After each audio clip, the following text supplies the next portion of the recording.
Moran pulled up his serious chair that the questions got hard. Now we have this trade war with China that Moody's and other analysts say is going to cost American families thousands of more dollars per year. And there is a lot of concern out there. People are worried, even some people who voted for you saying, I didn't sign up for this. So how do you answer those concerns? Well, they did sign up for it. I said all these things during my campaign. I said, you're going to have a transition period. Really? That's what Trump said? Trump actually said that? Could we just check the tape on that? When I win, I will immediately bring prices down starting on day 1,047. But first, prices will go so high you'll be sucking D for eggs. Oh, yeah, my bad. I misremembered. But the wildest part of the interview by far was when it turned to Trump's deportation of Kilmar Garcia, who Trump says doesn't need due process because anyone can tell that Garcia is in the gang MS-13 just by looking at his tattoos. And you'll pick out one man, but even the man that you picked out, he said he wasn't a member of a gang. And then they looked, and on his knuckles, he had MS-13. There's a dispute. Well, wait a minute. He had MS-13 on his knuckles tattoo. Oh, he had some tattoos that are interpreted that way. But let's move on. Okay. Let me just explain what's going on here. Garcia has tattoos on his hand, and someone labeled a photo of them trying to prove that they're actually a code. The problem is Trump thinks that the labels are part of the tattoo, and he is very, very insistent on it. Let's move on. Wait a minute. Hey, Terry. He did not have the letter MS-13. It says MS-13. That was Photoshop. Do you want me to show you the picture? I saw the picture. And you think it was Photoshop? Here we go. Don't Photoshop it. Go look at his hand. He had MS-13. He did have tattoos that can be interpreted that way. I'm not an expert on them. I want to turn to Ukraine, sir. I want to get to Ukraine. No. He had MS as clear as you can be, not interpreted. Now I understand why he's so proud of that Gulf of America poster. He thinks Gulf of America is actually written on top of the water. Makes sense.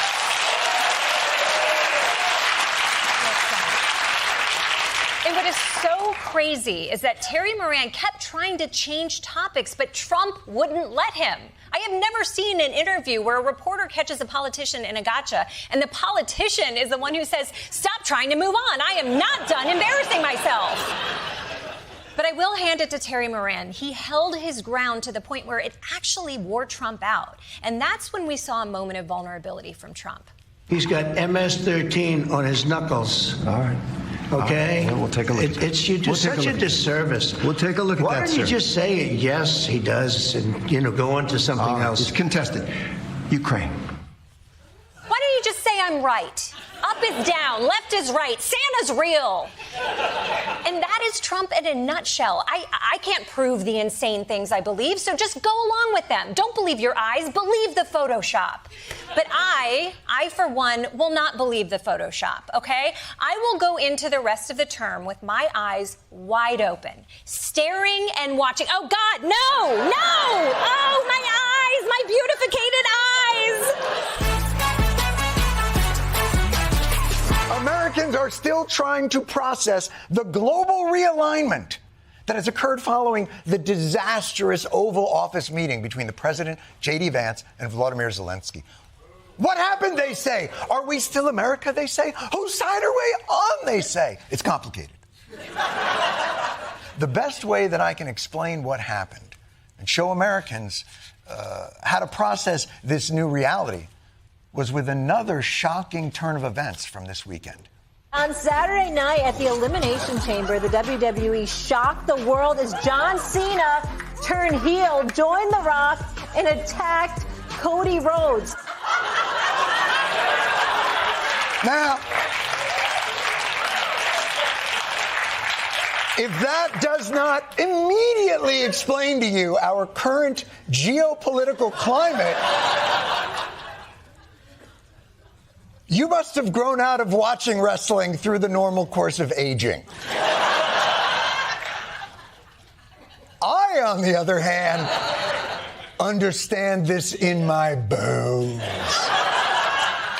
This explains it, folks. All of your shock, all of your disappointment, all of your anger. It's in there. It's in the squared circle. You see, Saturday night, we're doing this.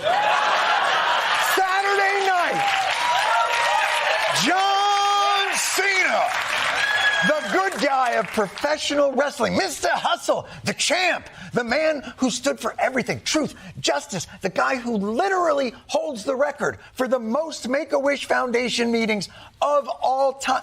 People would get cancer just to meet John Cena. Last weekend, Cena flipped the script and went from being a face, a good guy, to a heel, a bad guy. Now, if you don't follow professional wrestling, and I'm guessing if you watch this show, you do not.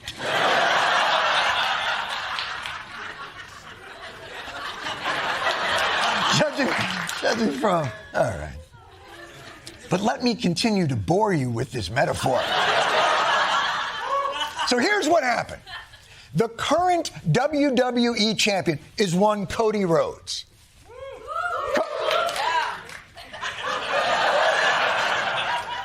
Seven people say around. Cody Rhodes is the people's champ. Unquestioned bravery. He stands in for Zelenskyy in this metaphor. A couple of weeks ago, The Rock, the now evil owner of the WWE, Putin in our story, made Cody Rhodes an offer. The one thing that I want more than anything in this world is that I want your soul.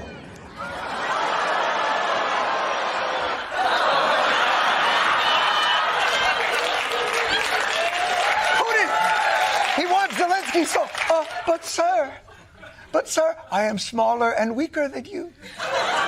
It will take incredible bravery for me to protect my soul and the soul of my people. But luckily, I am not protecting my soul alone.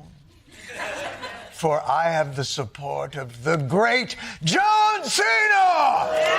So, Cody Rhodes, Zelenskyy, told Vladimir Putin, Rock, no soul for you, motherfucker! And that's when they met in the Oval Office. America went to hug Zelenskyy, but when America looked up, somehow Putin had given John Cena the international sign for its time. And rather than repudiate Putin, America smelled what The Rock was cooking. And through that borscht haze, America delivered the nut shot. The nut shot to the hopes and dreams of Ukrainians everywhere. And then, for no reason, America jumped on Zelenskyy and started punching him in the face as many times as he could. Too simplistic? No? This is it! Am I being too simplistic, assigning to the delicate art of realpolitik a scripted outcome? Perhaps. But judge for yourself. Putin broken 25 times his own signature. 25 times he broken ceasefire. You're in no position to dictate what we're going to feel. You're not in a good position. You don't have the cards right now. You're gambling with World War III. You're gambling with World War III. Have you said thank you once this entire meeting? We gave you, through this stupid president, $350 billion. You're either going to make a deal or we're out. This is going to be great television, I will say that. It sure wasn't. But isn't that what you want from the high-stakes diplomacy and real-life urgency that ending war demands? And you know, even reporters got some nut shots in. Why don't you wear a suit? Oh, shit! No, you didn't! Let's do the dozens. Oh, Zelenskyy, you're so poor and war-torn, you're down to one Brooks brother. Oh, shit! You've so war-torn, you've given up the meaningless protocols of business attire. If you think I'm pushing this metaphor, look at the stunned faces in the crowd at WWE when John Cena turned heel. I now present you the equally stunned faces of those watching this Oval Office pay-per-view. Scott, I've never seen anything like that. You've never seen anything like that. Wow. Just wow. That was something. Caitlin, I want to start with, look at her face. I mean, Christiane. You broke Christiane Amanpour.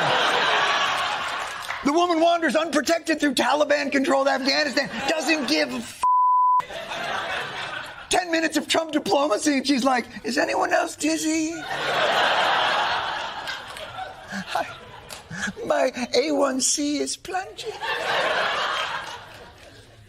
Now, of course, there is one big difference between the WWE and the world of politics. In the WWE, they seem very clear on who the good guys and who the bad guys are. Nobody walked out of the match pretending that the guy who got nut-shotted was the bad guy.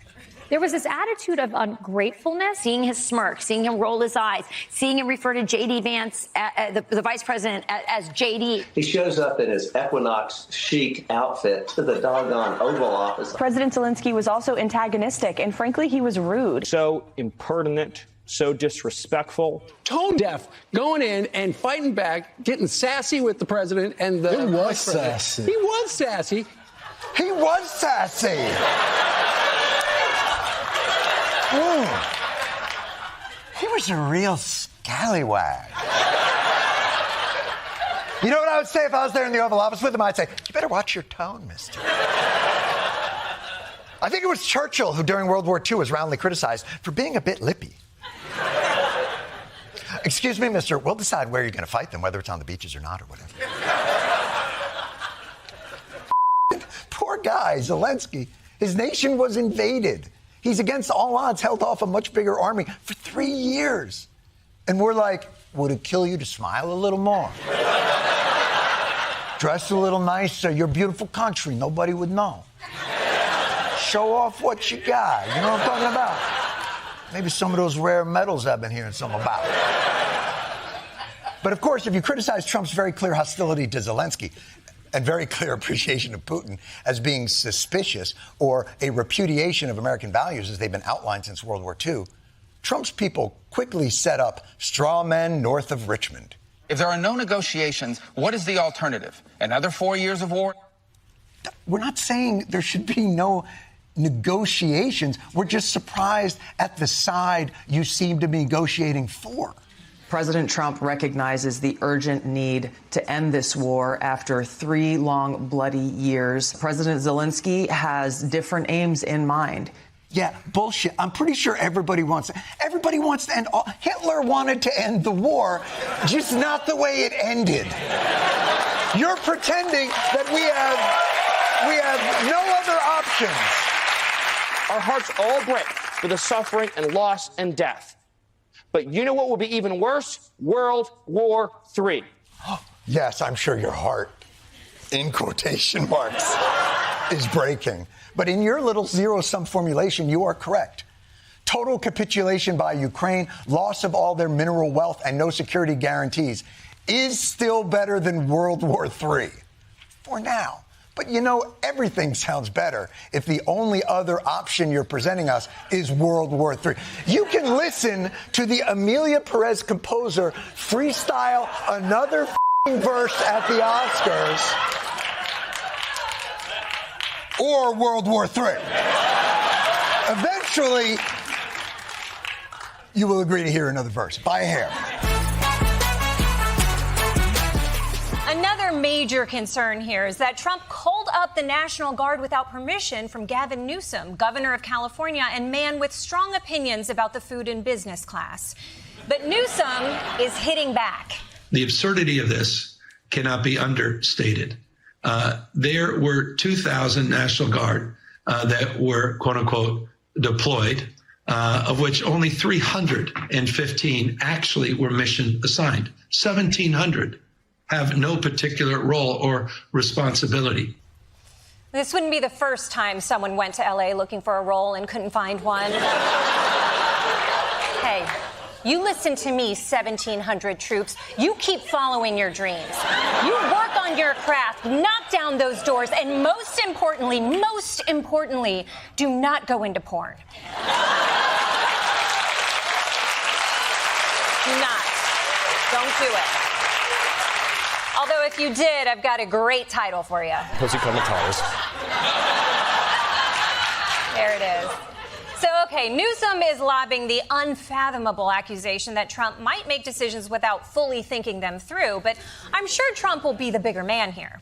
Earlier in the day, the president suggesting that it might be a good idea if his border czar, Tom Homan, arrested the California governor. I would do it if I were Tom. I think it's great. When asked what crime Newsom has committed to warrant arrest, the president responding, I think his primary crime is running for governor because he's done such a bad job.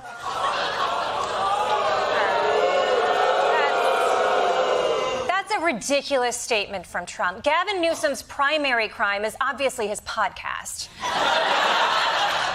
And even if Newsom wasn't good at his job, being a bad governor doesn't mean you should get arrested. It means you should be mayor of New York.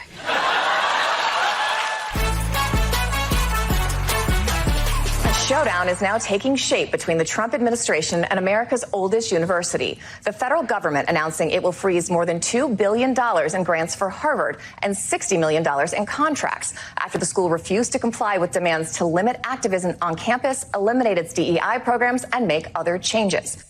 Holy shit, we finally found a force more powerful than Trump's hatred.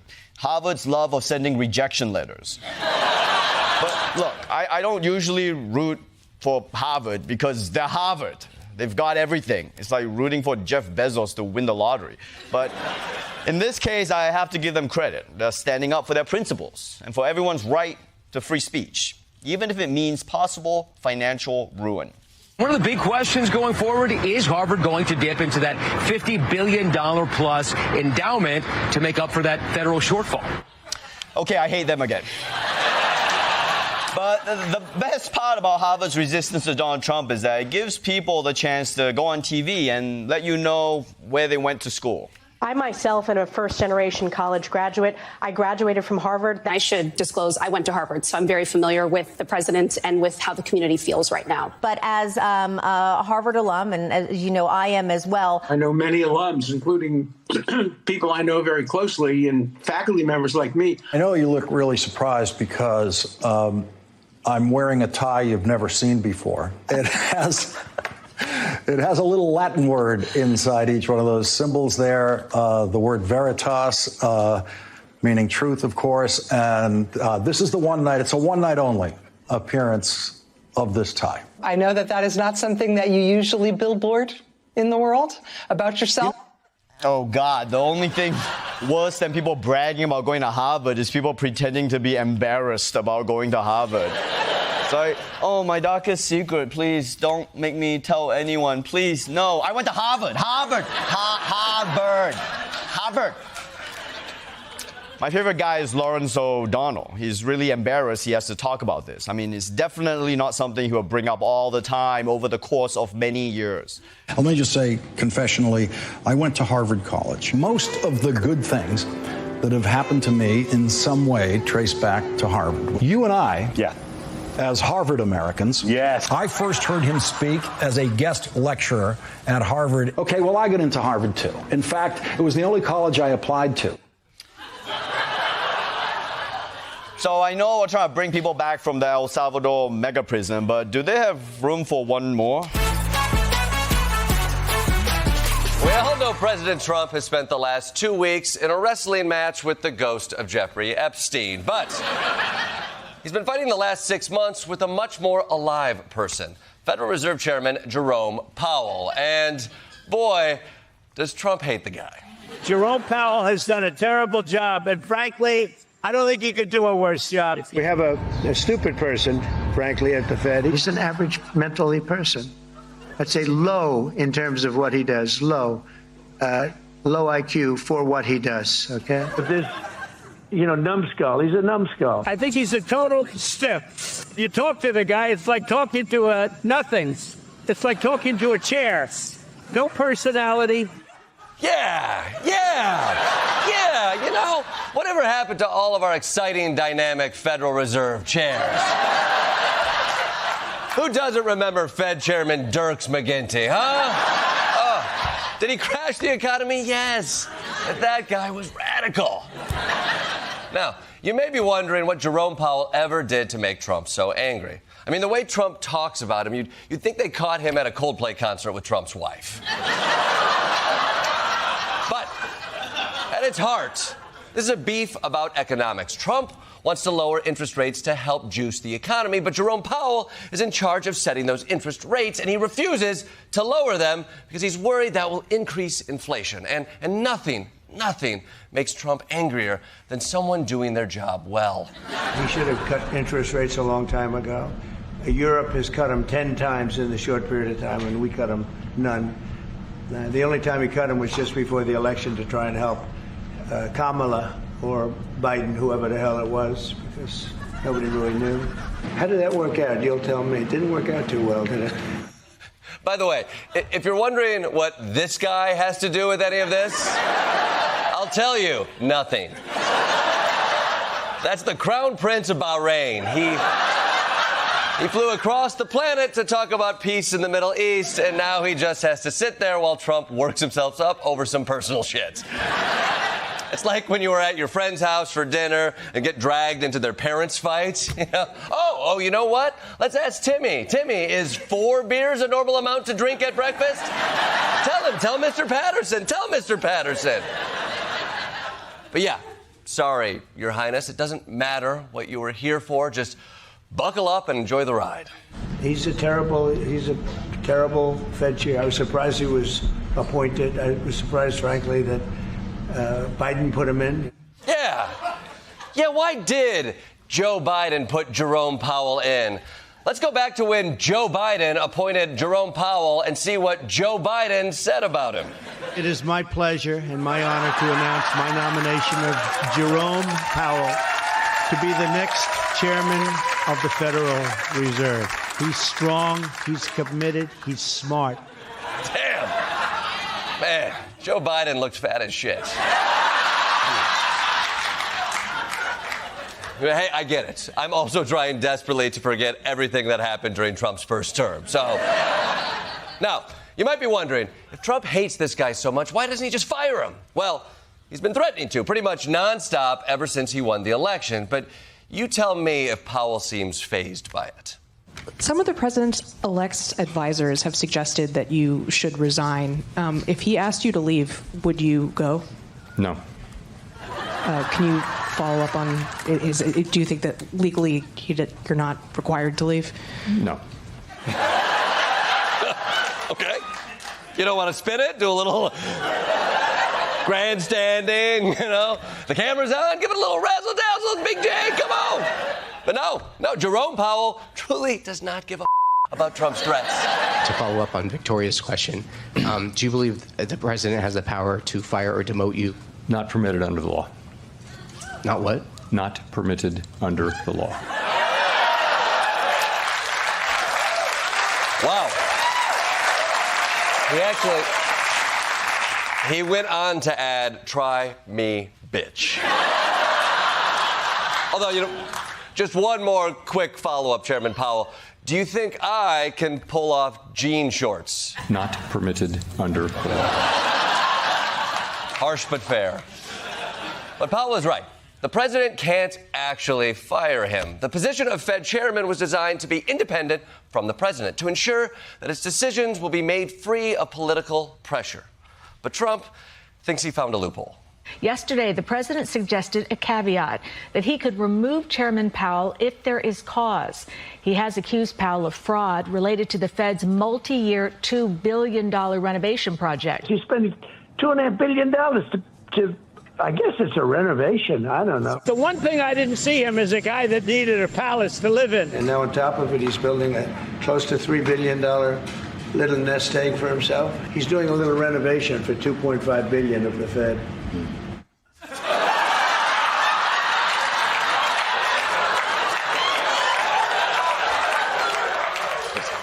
Yes, I've been here this entire time. By the way, It's crazy to hear Trump complain about the Federal Reserve Palace while he's sitting in his gold-bedazzled office. Man, that Jerome Powell sure is extravagant. Don't you agree? Gold-plated eagle holding up a marble end table.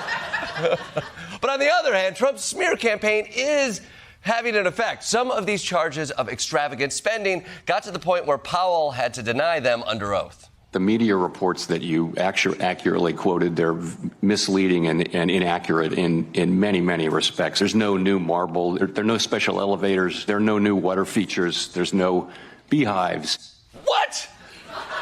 No beehives? Not even one? Well, now I'm worried Jerome Powell isn't spending enough on the renovations. How can I trust a Fed chairman who isn't licking honey off his fist like Winnie the Pooh?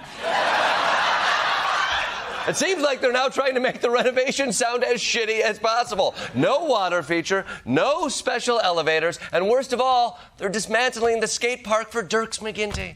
Oh.